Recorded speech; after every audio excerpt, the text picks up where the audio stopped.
lorsque on tourne en boucle avec un moment de stress, avec une anxiété qu'on est en train de vivre, c'est très souvent parce qu'on recherche l'apaisement là où on ne va pas le trouver. C'est-à-dire que souvent, lorsqu'on est dans ces périodes-là, la première chose que l'on fait, c'est de lutter contre. On veut combattre nos émotions, notre anxiété, notre stress. Ça met notre système nerveux en tension, en pression, et ça rajoute du stress là où il y en avait déjà, de l'anxiété là où il y en avait déjà.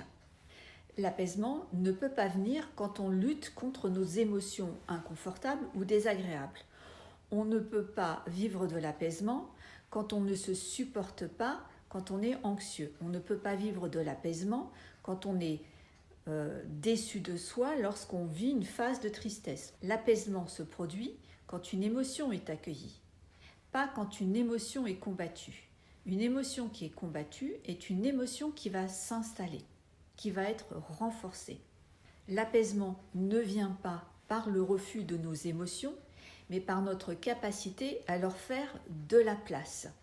Alors il ne s'agit pas de se laisser submerger par nos émotions, simplement d'être traversé par elles et de concevoir qu'elles sont des indicateurs, comme poser des limites si on vient de vivre de la colère.